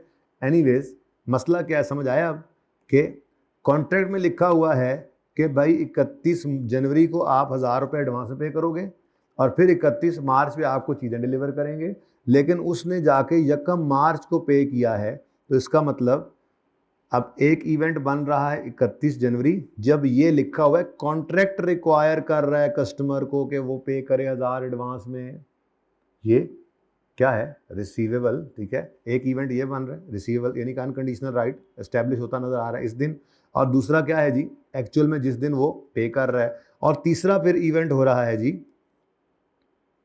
क्या बोलो, तीसरा इवेंट क्या है जी, रेवेन्यू बुक करना है, यानी कि प्रोडक्ट्स जो है वो डिलीवर हो रही हैं, ठीक है। अब ये सिनेरियो है कि यकम जनवरी को एग्रीमेंट हो रहा है, लेकिन right to receive, unconditional right to receive कब एस्टैब्लिश हो रहा है, यकम मार्च पे। वो अलग बात है कि उसने उस दिन पे नहीं किया, कर देता तो फिर ये मसला ही ना आता, खैर एनीवेज। अब जनरल एंट्रीज पास करनी है जी। अब मैंने यूँ लिखना है जी, ऐसे सवालों के अंदर ना एक छोटी सी वर्किंग कर लिया करेंगे, क्या, बेशक यकम जनवरी को हो रहा है, हम यूँ लिखेंगे जी 31 जनवरी 31 जनवरी X9 है, क्या हो रहा है जी, अनकंडीशनल, ठहर जाना यार, वही तो बाद में बात करते हैं ना, unconditional right to receive establish हो रहा है इस दिन, बात तो पूरी करने दो ना, राइट तो एस्टैब्लिश हो रहा है ना, कॉन्ट्रैक्ट में तो लिखा हुआ है ना, कॉन्ट्रैक्ट में तो लिखा हुआ है ना, एग्रीमेंट में तो लिखा हुआ है ना, तो वो बात कर रहा हूं 31 जनवरी को। उसके बाद यकम मार्च पे क्या हो रहा है जी, कैश एक्चुअली कस्टमर पे कर रहा है, और फिर 31 मार्च को क्या हो रहा है, ठीक है जी, गुड्स डिलीवर हो रही है, ठीक है जी। अब ये जनाब मेरी है एग्जाम्पल नंबर 4 चल रही है, ठीक है ना, एग्जाम्पल 4, ओके। तो ये 31 जनवरी X9 पर क्या एंट्री पास करूं जी, कोई एंट्री पास नहीं होगी, क्योंकि कॉन्ट्रैक्ट क्या है, हालांकि 31 जनवरी को राइट टू रिसीव एस्टैब्लिश हो गया था, ठीक है। खैर उसके बाद एक्चुअल में वो यकम मार्च पे कैश ही ले आया, तो अच्छी बात है, ले आया तो इस दिन कैश डेबिट, बिल्कुल, कॉन्ट्रैक्ट लायबिलिटी क्रेडिट 1000 रुपया, ठीक है जी। और उसके बाद जब कस्टमर को डिलीवर कर दी चीज़ें सेलर ने, तो उस दिन वो रेवेन्यू रिकॉर्ड कर ले जी, तो कॉन्ट्रैक्ट लायबिलिटी डेबिट करके रेवेन्यू को क्रेडिट कर ले, ठीक है जी। पर जिस दिन राइट टू रिसीव एस्टैब्लिश हुआ उस दिन कोई एंट्री नहीं हुई, क्योंकि ये कॉन्ट्रैक्ट क्या है, कैंसलेबल, ठीक है, डन हो गया। ये हमारा सवाल कौन सा है जी, ये हमारा एग्जाम्पल नंबर 4,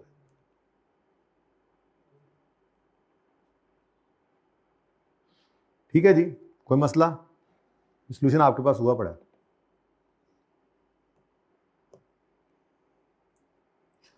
अच्छा, अब इस सवाल को ना जी मैं बदल रहा हूं सिर्फ यहां से, ये सवाल आप इसलिए नोट कर लें, इसका सॉल्यूशन अब ये बदलने लगा। देखो मेरे बच्चों,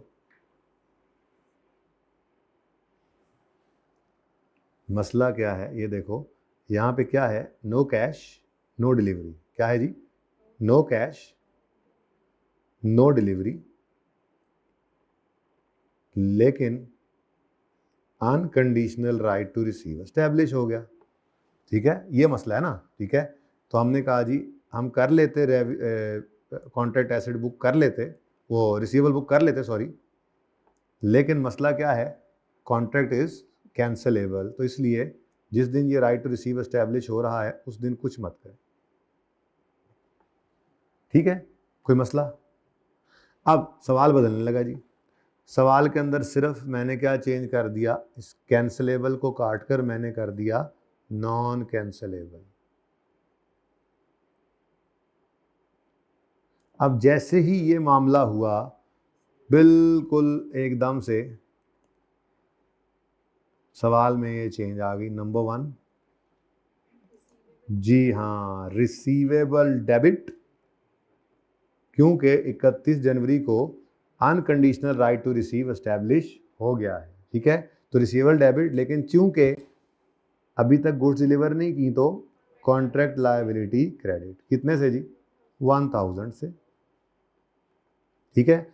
और यकम मार्च को पैसे आ गए, तो अब कैश डेबिट और वेरी गुड रिसीवेबल क्रेडिट, तो ये फॉलोइंग चेंजेस आई एग्जाम्पल 5 कैंसिलेबल होने की वजह से, ठीक है जी, ओके।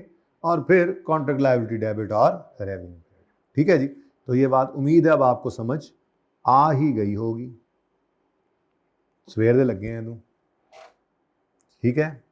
तो ये हमारी एग्जाम्पल नंबर 5 बनी जब, तो ये मुंदरजा झैल, तो ये दोनों के सोल्यूशन आपके पास मौजूद है, ठीक है ना। ये अब क्या बन गई मेरी एग्जाम्पल 5, ये मैंने एक ही जगह दोनों को कर दिया, लो, ठीक है।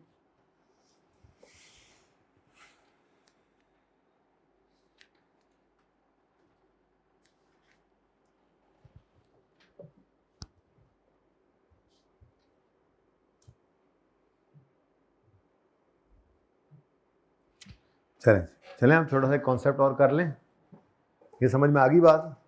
चलो जी, बड़ा ही एक इंटरेस्टिंग कॉन्सेप्ट अब हमारे सामने आ रहा है जी। ये भी दोनों हो गए ना जी, दोनों हो गए वहीं पे इकट्ठे। एंटी चाहिए देख लो ज़रा रिसीवेबल। चलो ये बड़ी कॉम्प्रिहेंसिव एग्जाम्पल है जी प्रेजेंटेशन के ऊपर। ये जो कॉम्प्रिहेंसिव एग्जाम्पल है यही मैंने आपको समझाने की कोशिश की थी, बस डेट ज़रा दूर दूर रखी। ठीक है, होंडा ने क्या बताया कि अनकंडीशनल राइट कस्टमर से इस्टेब्लिश हो रहा है, इनका यकम मार्च पे डिलीवरी ऑफ गुड्स हो रही हैं 5 मार्च पे और कैश हो रहा है। तो ये वही है जो मैंने एग्जांपल बनाई थी, बस मैंने इसमें क्या कर दिया था, महीने का डिफरेंस डाल दिया। इन्होंने 2-2 3-3 दिन का डिफरेंस डाला हुआ यहाँ पे। ठीक है, तो आपको एंट्रीज नज़र आ रही हैं ये कैंसिलेबल और सेम वही बात नो एंट्री। तो वो जो वहाँ पे करके आया था वो टेबल जो मैंने बनाया था दरअसल वही टेबल है यहाँ पर डेट्स ज़रा ये करीब करीब की हैं। ठीक है, सही है, और बोलो। चलो तो ये हमने जनाब प्रेजेंटेशन को पूरा कर दिया। हाँ इंपॉर्टेंट बात, कॉन्ट्रैक्ट लायबिलिटी तो पढ़ा दूँ। कॉन्ट्रैक्ट लायबिलिटी तो पढ़ा ही नहीं हमने अभी, तो कॉन्ट्रैक्ट लायबिलिटी पढ़ो तो जल्दी से।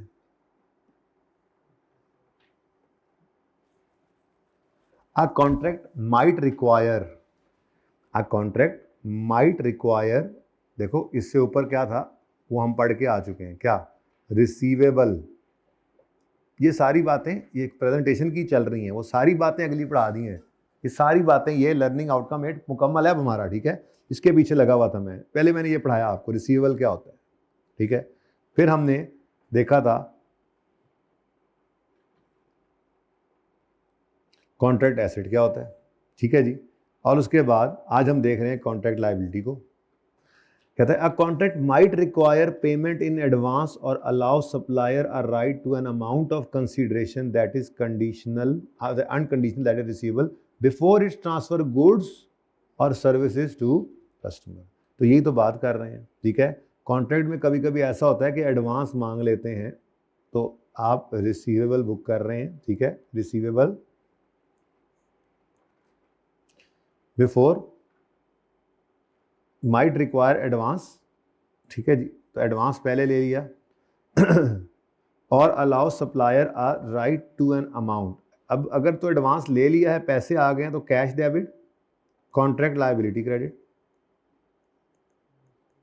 ठीक है, कभी कभी कॉन्ट्रैक्ट एडवांस में पैसे सप्लायर से, सप्लायर जो है वो एडवांस में पैसे मांग लेता है कॉन्ट्रैक्ट के अंडर सेलर से। तो ये एडवांस फ्रॉम कस्टमर बचपन से पढ़ते आ रहे हैं मोबाइल वाले भाई, बचपन से पढ़ते आ रहे हैं। ठीक है, अच्छा, या आज नई चीज क्या पढ़ी, या अलाउ कर दे वो सप्लायर को a right to an amount of consideration. Allow supplier यानी seller a right to amount of consideration that is unconditional. तो यही अभी पढ़ा रहा था आपको सवेर से।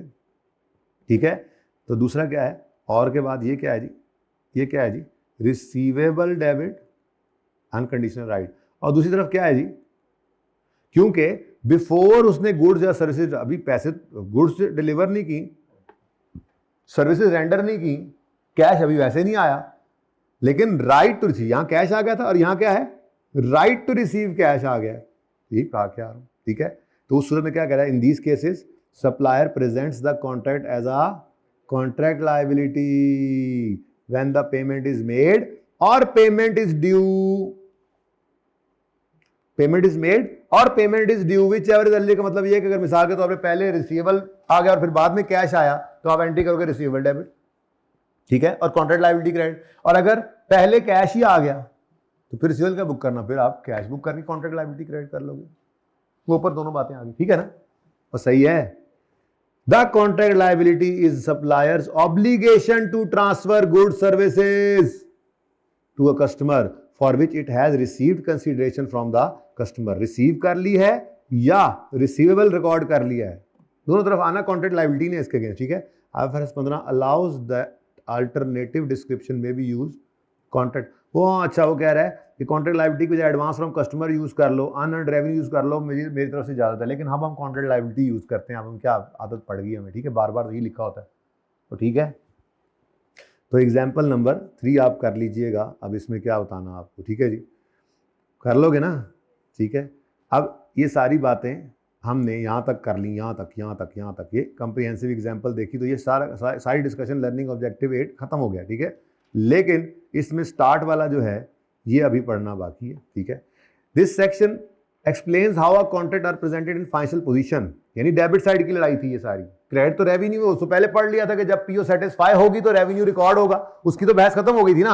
अब बहस किसकी चल रही है, ये हम उस दिन से जिस दिन से प्रेजेंटेशन कर रहे हैं, हम रिसीवेबल या कॉन्ट्रैक्ट एसेट या कैश डेबिट साइड, ठीक है। तो बहरहाल in order to do this it explains the double entries that might result from recognition of revenue, double entry depends upon circumstances. अब ये सारा कुछ आप कर चुके हैं, ठीक है।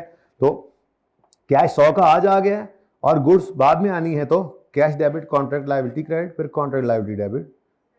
गुड्स 120 की बेची हैं यकम जनवरी को और एंटिटी का unconditional right to receive establish हो गया और पैसे 31 को आए, तो यकम जनवरी को रिसीवेबल डेबिट सेल क्रेडिट और 31 जनवरी को कैश डेबिट रिसीवेबल क्रेडिट। जल्दी जल्दी देख लें इसको ताकि पता लगे यार, ये लपेट के साइड पे रखें। फिर कॉन्ट्रैक्ट एसेट कब आएगा, गुड्स 130 की बेची हैं यकम जनवरी को, लेकिन राइट टू रिसीव एस्टैब्लिश होगा 10 जनवरी को जब क्वालिटी कंट्रोल रिव्यू हो जाएगा। सरासिफ वाला सवाल आ गया। तो फिर यकम जनवरी पे क्योंकि रेवेन्यू तो बुक करना है, तो contract asset debit revenue credit, ये दिल की आवाज है कि हमें रिसीवेबल मिलेगा इंशाल्लाह, ठीक है। और 10 जनवरी को फिर जो दिल की आवाज थी वो विन कर गई और रिसीवेबल डेबिट रिक्लासिफाई किया और 31 जनवरी को पैसे आ गए। सब पढ़ के देखे, करके देखे, ठीक है। Question 4, unconditional right to receive and contract liability, ये आज पढ़ाया है। वैसे पहले भी पढ़ लिया था 2 सवालों में, लेकिन आज प्रॉपर्ली पढ़ लिया इसको हमने। कॉन्ट्रैक्ट लायबिलिटी में भी जाके देख लिया। Right to receive money is established on यकम मार्च, जब नॉन कैंसिलेबल कॉन्ट्रैक्ट हुआ है। गुड्स 60 के लिए 15 मार्च और कैश रिसीव 18, बिल्कुल सेम वही एग्जांपल, ठीक है। तो पहले दिन receivable debit, contract liability credit, फिर contract liability debit, sale credit और फिर कैश डेबिट। सब कर चुके आप, सब कर चुके आप। दोबारा नहीं ये ऐसे पढ़ने बैठ के, दोबारा रिवीजन प्लान में जो लिखा बस वो करना है। अब करवा दिया ना सारा जोर, ऐसे कल एक्स्ट्रा क्लास पढ़ी, आज थोड़ा टाइम बढ़ाकर पढ़ रहे हैं चीजों को, क्यों, ताकि ज्यादा काम यहीं पे कर रहे हैं। ये तैयार करके जाना है आपने IFRS 15 इसको। आप कुछ बच्चे ऐसे हैं जो लिफ्ट नहीं करा रहे, इसको आखिरी महीने में करेंगे। अब ये उस मोड में आ गए, जैसे वो नहीं होता ईदों बाद वाला मोड, पाकिस्तान में बड़ा मशहूर मोड है ना। ईद से कोई 10-15 दिन पहले ना किसी दफ्तर में चले जाओ, कहीं चले जाओ, ईदों बाद पाए। अभी ये 9-10 मुहर्रम गुजरा है, मुहर्रमा तो बाद पाए ये मोड। इसी तरह से अभी ये सेशन एंड होने के बाद जी, नहीं भाई सेशन एंड होने के बाद नहीं, ये सेशन एंड है, आपका एंड है, समझो रिवीजन चल रही है। तो ये टॉपिक्स रिवीजन चल रही है, इनकी ऐसे करो। ये टॉपिक है, आगे EPS है, सस्टेनेबिलिटी है, फाइनल अकाउंट्स है, गुंजाइश नहीं छोड़नी इनमें। इतना सिलेबस है, क्या क्या रिवाइज करोगे फिर आखिरी महीने में, सही है। चलो नेक्स्ट 5वां, सब कुछ सेम है, बस कॉन्ट्रैक्ट कैंसिलेबल है, तो ये तो अभी पढ़ा है हमने, ठीक है। तो ये कहानी जनाब यहाँ पे खत्म, ठीक है। तो लर्निंग ऑब्जेक्टिव 8 जो है इसमें अब कुछ भी नहीं बचा। ऐसे इस पूरे चैप्टर को हमने देखना है, कुछ नहीं छोड़ना इसमें से इंशाल्लाह, ठीक है। लेकिन देखें आपको कुछ चीजें भूली हुई हैं। क्यों आपको कॉन्ट्रैक्ट का क्राइटेरिया भूलता भाई? 5 क्राइटेरिया जो मैंने याद कराए थे। एक कॉन्ट्रैक्ट दोनों पार्टीज अप्रूव करें, सेलर कैन आइडेंटिफाई दोनों पार्टीज के right, seller can identify payment terms, seller को होके पैसे आएंगे, और सेलर ये कॉन्ट्रैक्ट क्या हो, कमर्शियल सब्सटेंस वाला हो। और इसमें फिर 6वीं बात अलग से थी कि इसमें कोई बंदा जो है वो टर्मिनेट ना कर सके होली अनपरफॉर्म को विदाउट कंपनसेट टू अदर। अब ये ऐसे वो रट्टे नहीं लगाने जो किताब में लिखे हुए हैं, पर ऐसे तो याद हो। तो ये जिस वक्त मैं जोन सा पॉइंट पूछूं आपको आना चाहिए, ऐसे नहीं काम चलेगा जैसे आप चला रहे हैं। ओके, चाती मार है जरा से, आगे क्या रहता है। ये तो 8 तो हो गया ना, बेहतरीन हो गया। 8 हो गया तो आगे क्या है, हो ये भी हो गया, आगे ओह हो गया, ओए होए डिस्काउंट, ओए होए होए, ओए होए वैसे ही कर ली, ओए होए। अदर एस्पेक्ट्स हो गए, बिल एंड होल्ड पे जाके ब्रेक लगनी है, ठीक है। सेल विद रिटर्न बेसिस, ओए होए ये तो सवाल ही कर लिए थे, ये रहता है। ये अदर एस्पेक्ट्स में कुछ चीजें छोटी मोटी रहती हैं, तो ऐसे ही चलते चलते ये करेंगे, ठीक है। अब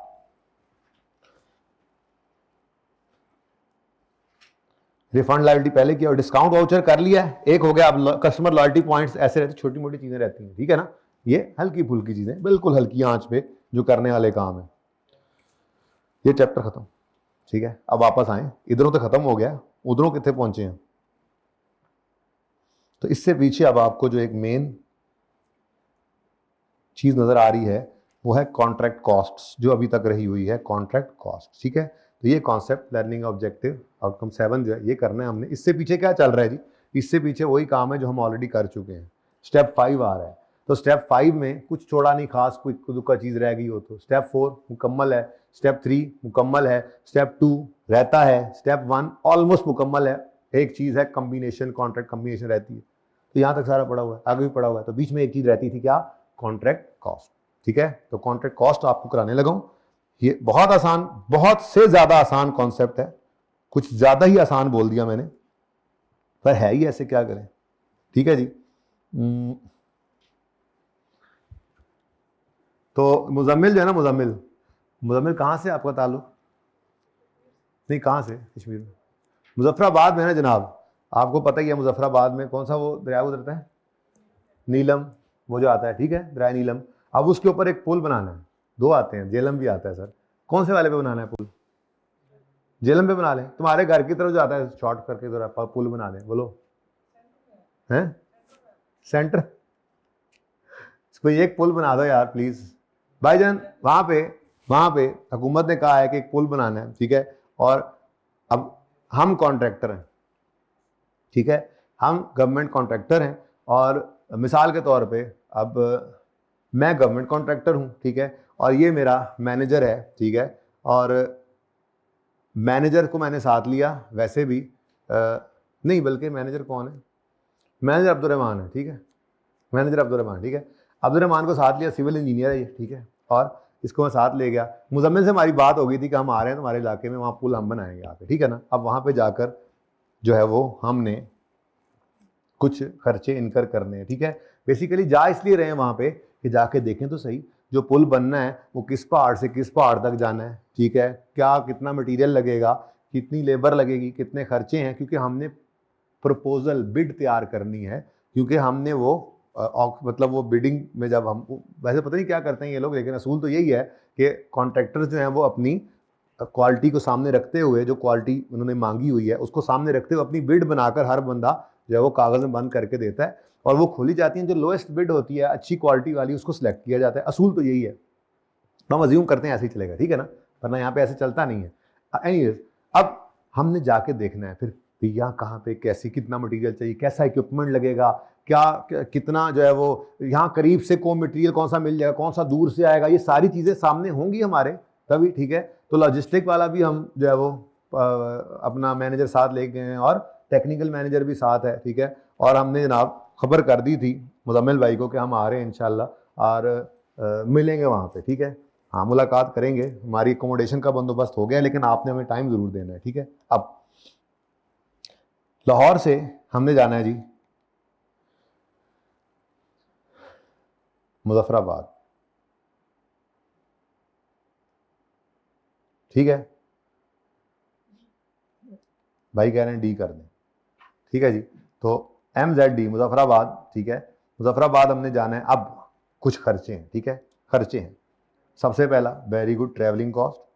अब यहाँ से हमने जाना है तो गाड़ी पर फ्यूल लगना है, ठीक है जी। और वो अच्छा फ्यूल भी लगना है, टॉल भी लगना है, फिर कोई मतलब कोई रिपेयर मेंटेनेंस, कोई ये मतलब जो भी खर्चा डाल लें, बहरहाल आप मोटे मोटे खर्चे, ट्रैवलिंग का खर्चा आ गया, ठीक है। अपनी गाड़ी पे गए थे, वहाँ पे जाके हमने होटल बुक किया। प्लीज़ तंग नहीं करना, ठीक है ना। हाँ, हमने अपना काम करना है, दिन में रात में कभी भाग रहे, कभी इधर कभी उधर, 4 बंदे साथ लेके जा रहे हैं, तो हम ज़रा इधर ही कंफर्टेबल हैं, ठीक है ना। अकोमोडेशन हमने होटल में की अपनी बंदोबस्त, इसको मैंने पहले समझाया था ना ये वाली बात कि भाई छेड़ना मत, ठीक है। और उसके बाद बिड या प्रपोजल जो बन रहा है उस पर भी खर्चा आना है, ठीक है।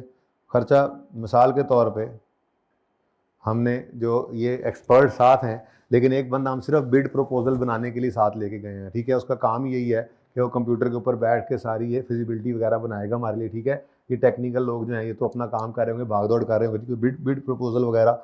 अब ये जो कॉस्ट्स हैं, मेरा सवाल है कि ये कॉस्ट्स हमें ये कॉन्ट्रैक्ट हम विन कर जाएं तब भी पड़ेंगी, या विन करें लूज करें दोनों सूरतों में पड़ेगी?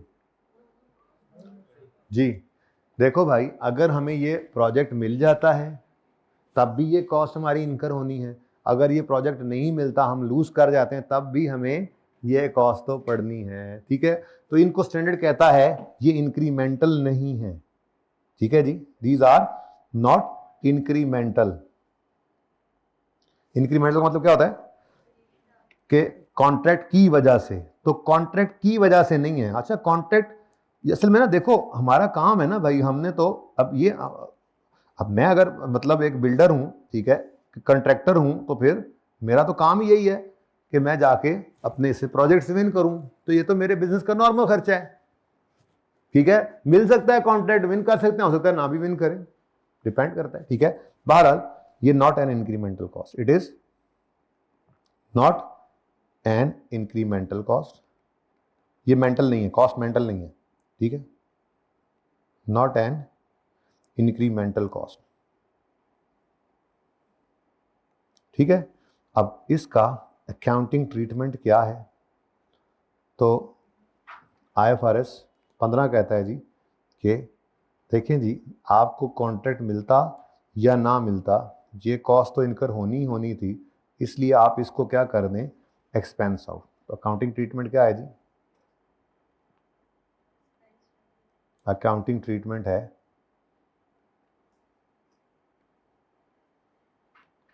कि आप इसको एक्सपेंस आउट करें, ठीक है जी।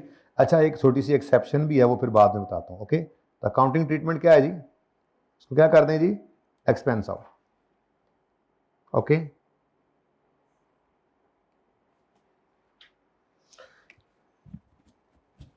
अच्छा चलो एक्सेप्शन साथ ही सुन लो, बड़ा समझाया इसको, लेकिन ये भी फिर और अपने मोहल्ले वालों को, मुजफ्फराबाद वालों को, सबको लेके आ गया इकट्ठे, गुस्से में बड़े शदीद ये सब लोग, और ये कह रहा है कि अब ऐसे भी ना करें आप, ठीक है, हद होती है वैसे डिठाई की सर, इतना डीठ भी बंदा नहीं होना चाहिए।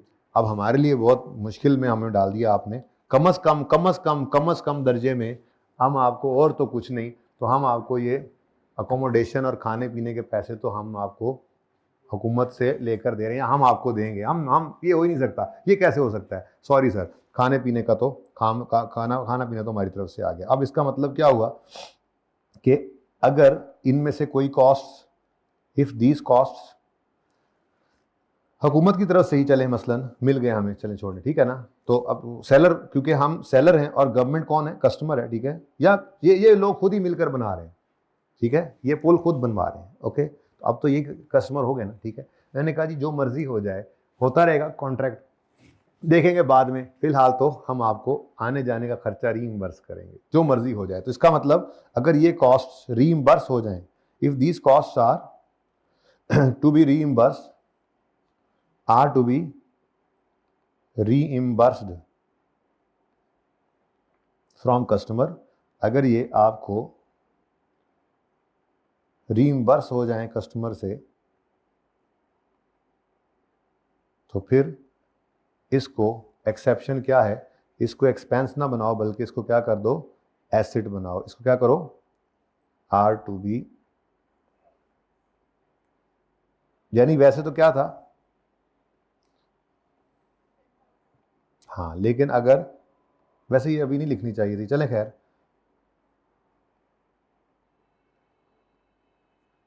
दोबारा इस तरफ आ जाएं, एक्सेप्शन की तरफ थोड़ी देर तक आते हैं, ठीक है जी। बहरहाल असूल क्या है जी, असूल क्या बना जी, अगर आपने कोई कॉस्ट इनकर की हैं, ऐसे करो, ठीक है, अगर कोई कॉस्ट इनकर की हैं कॉन्ट्रैक्ट को विन करने के लिए, आप गए थे, एफर्ट कर रहे हैं, तो ये ऐसी कॉस्ट हैं जो कॉन्ट्रैक्ट विन होने की वजह से नहीं आई, ये कॉन्ट्रैक्ट विन भी हो सकता है, लूज भी हो सकता है, दोनों सूरतों के अंदर ये कॉस्ट हमें पड़नी ही पड़नी है, ठीक है। तो इसके बारे में क्या कहा हमारे स्टैंडर्ड ने कि इसको क्या करो, इसको क्या करो, एक्सपेंस आउट, क्या कर दो जी, एक्सपेंस आउट। अच्छा, लेकिन हुआ ये कि हम कॉन्ट्रैक्ट विन कर गए, हम कॉन्ट्रैक्ट विन कर गए। अब अब्दुलरहमान टेक्निकल मैनेजर, ठीक है, इसकी अपनी कोशिशें थी, ठीक है, अब इसकी कोशिशों की वजह से जो रंग लाई और हम ये कॉन्ट्रैक्ट विन कर गए, तो फिर मैंने खुश होकर इसको कहा कि अब्दुलरहमान, इस कॉन्ट्रैक्ट का 1% रेवेन्यू तुम्हारा, कमीशन, कमीशन। अब ये क्या है, ये चौथी कॉस्ट हमें पड़ी है, ये क्या है, मैंने कहा जी कमीशन पेड टू, कमीशन 1%, भाई पुल बना रहे हैं, अच्छा खासा रेवेन्यू 1% का अच्छा खासा होना है, ठीक है, तो commission paid to staff, commission paid to staff लेकिन ये किस पर है? ऑन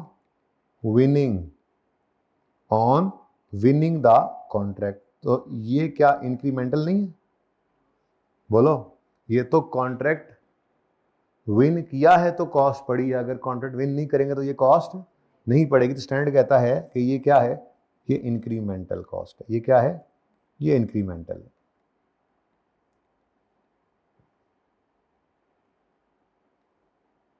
ठीक है जी। और अगर ये इंक्रीमेंटल है तो फिर इसको क्या करो? कैपिटलाइज। क्या करो? इसको कैपिटलाइज करो एज एन एसेट। इसको एसेट बनाओ, ठीक है, और इसको एमोर्टाइज करो ओवर लाइफ ऑफ कॉन्ट्रैक्ट। मतलब अगर ये कॉन्ट्रैक्ट, मैंने ये पुल 3 साल में बनाना है और मेरी पीओ ओवर टाइम सेटिस्फाई हो रही है, तो मैं रेवेन्यू को 3 साल पे रिकॉर्ड करूंगा, तो ये कॉस्ट भी 3 साल में एक्सपेंस आउट करनी, इकट्ठी एक्सपेंस आज नहीं कर सकते। ये बात समझ आई? ये बात समझ आई है? ठीक है। तो क्या करेंगे? इंक्रीमेंटल कॉस्ट है तो इसको क्या करें? इसको क्या करें? कैपिटलाइज करें एज एसेट। एसेट कह लें, इन्वेंट्री कह लें। ये इन्वेंट्री भी तो होती है ना जी हमारी। ये जितना पुल पे खर्चा हो रहा होगा, मटेरियल, लेबर, ओवरहेड्स वगैरह, इनकी इन्वेंट्री क्या कर रहा होगा? Inventory debit cash credit, inventory debit cash credit, inventory debit cash credit. और अगर रेवेन्यू ओवर टाइम है तो साल के एंड पे रेवेन्यू रिकॉर्ड करूंगा और कॉस्ट ऑफ रेवेन्यू। और अगर किसी एक पॉइंट ऑफ टाइम पे जाके रिकॉर्ड होनी है, पीओ सेटिस्फाई होनी है, तो फिर इकट्ठा ही। ठीक है ना? तो इसको इन्वेंट्री बनाओ और क्या करो? एमोर्टाइज करो इसको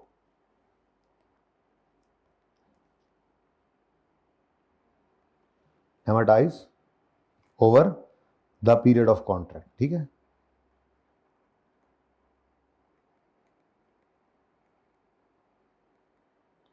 over the period of contract. ठीक है जी।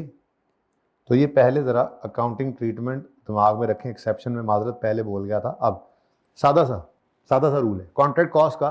सादा सा रूल, कॉन्ट्रैक्ट कॉस्ट 2 तरह की है। अच्छा, एक और कॉन्ट्रैक्ट कॉस्ट भी होगी। अब वो होगी कॉस्ट टू फुलफिल। जब ये कॉन्ट्रैक्ट विन कर लिया हमने, अब उसके बाद कॉस्ट टू फुलफिल है। मटेरियल खरीदेंगे, लेबर को पैसे देंगे, मशीनें लेकर आएंगे, ओवरहेड्स लगाएंगे, पुल बना रहे हैं। ये क्या है? Cost to fulfil. सिलेबस में नहीं है अल्हम्दुलिल्लाह। ठीक है, सिलेबस में नहीं है। तो जितनी बात है वो यही है कॉन्ट्रैक्ट कॉस्ट से। वो कौन सी है? Cost to obtain contract. Cost to obtain contract में 2 तरह की कॉस्ट है। एक वो जो इंक्रीमेंटल नहीं है, होनी ही होनी थी, कॉस्ट टू ऑब्टेन ही है, लेकिन ये होनी ही होनी थी चाहे कॉन्ट्रैक्ट आता चाहे ना आता, तो ये इंक्रीमेंटल नहीं है। तो इनका क्या है ट्रीटमेंट? एक्सपेंस आउट करो। ठीक है। और वो कॉस्ट टू ऑब्टेन कॉन्ट्रैक्ट जो कॉन्ट्रैक्ट की वजह से इंक्रीमेंटल आई है, कॉन्ट्रैक्ट विन किया तो आई हैं, तो अब कॉन्ट्रैक्ट भी आ गया ना हमारे पास। तो ऐसी कॉस्ट को जो इंक्रीमेंटल हो, ड्यू टू कॉन्ट्रैक्ट हो, उनको क्या करो? कैपिटलाइज करो, एसेट बनाओ और एमोर्टाइज करो ओवर लाइफ ऑफ कॉन्ट्रैक्ट। अभी सवाल करवाता हूं इंशाल्लाह ब्रेक के बाद इसके ऊपर। ठीक है। अच्छा, अब ये तो हो गया जनाब अकाउंटिंग ट्रीटमेंट जो स्टैंडर्ड ने कहा। एक्सेप्शन क्या है? नंबर 1 एक्सेप्शन क्या बोली? मैंने कहा आ गए जनाब मुजफ्फराबाद ने कहा ये नहीं हो सकता, हमारे बच्चे के उस्ताद और उनका दोस्त आया हो और ये यहाँ पर ये नहीं हो सकता। ठीक है, तो हम तो रीइंबर्स करेंगे। तो अगर इन कॉस्ट में से कोई कॉस्ट आपको रीइंबर्स हो जाए तो फिर क्या करो? इनको भी एक्सपेंस ना बनाओ बल्कि क्या कर लो? एक्सपेंस ना बनाओ बल्कि क्या कर लो? एसेट बनाओ। ये एक्सपेंस नहीं, एसेट बनेगी कब? जब दीज आर टू बी रीइंबर्स्ड। ठीक है। और कैपिटलाइज करो एज एन एसेट, इसकी भी एक्सेप्शन है। वो क्या है? इसको एसेट ना बनाओ बल्कि एक्सपेंस बनाओ। अब ये कब होगा आपके ख्याल में? आपके ख्याल में कब होगा? कोई हो सकती है सूरत, बताओ आपके ज़हन में कोई आती हो? नहीं, कोई और? देखो जी, जब कॉन्ट्रैक्ट की लाइफ ही 1 साल से कम हो, जब कॉन्ट्रैक्ट ही 1 साल के अंदर अंदर ख़त्म हो जाना है, तो फिर इसको एसेट बना के over the life of contract करें भी सही तो वही साल बनता है। तो इसका मतलब इसको क्या कर लो? तो अगर contract ends with in, if contract ends with in are period, with in are period, तो फिर क्या कर लो? फिर क्या एसेट, अल्टीमेटली एसेट बना के भी एक्सपेंस, तो उसको क्या कर दो? एक्सपेंस आउट ही कर दो। ठीक है जी। ये है जनाब कॉन्ट्रैक्ट कॉस्ट। कॉन्ट्रैक्ट कॉस्ट में सिर्फ बात किसकी हो रही है? Cost to obtain contract. Cost to obtain contract दो तरह की हैं, एक इंक्रीमेंटल, दूसरी नॉट इंक्रीमेंटल। जो तो इंक्रीमेंटल हैं, जो नॉट इंक्रीमेंटल हैं, उनको क्या करेंगे? एक्सपेंस आउट करेंगे। लेकिन अगर ये रीइंबर्स हो सकती हैं, हो जाती हैं कस्टमर से, तो इनको क्या कर लें? एसेट बना लें। वैसे एक्सपेंस। और जो इंक्रीमेंटल कॉस्ट हैं उनको क्या करो? एसेट बनाओ, कैपिटलाइज करो और फिर उनको एमोटाइज करो इस कॉन्ट्रैक्ट की लाइफ पे। लेकिन अगर इसका अरसा कॉन्ट्रैक्ट ही हमारे साल के अंदर खत्म हो रहा है, तो फिर इसका क्या कैपिटलाइज करना और एक्सपेंस आउट करना जी। ठीक है,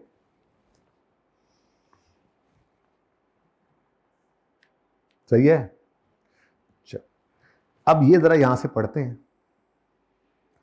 costs might be incurred in obtaining contract, in fulfilling contract। obtaining की बात चल रही है और चलते चलते बात खत्म हो गई है, यानी फुलफिलिंग की बात असल वो सिलेबस में नहीं है। ठीक है, ओके। अब क्या है जी कॉस्ट टू ऑब्टेन में? वो कहता है इंक्रीमेंटल कॉस्ट। इसको छोड़ो, पहले इधर आओ, वो यहीं पे है, बीच में ही कहीं। Cost to obtain a contract that would have been incurred regardless of whether contract was obtained, ये वो पहले वाला not incremental, ठीक है, shall be recorded as an expense when incurred। समझ आ रही बात?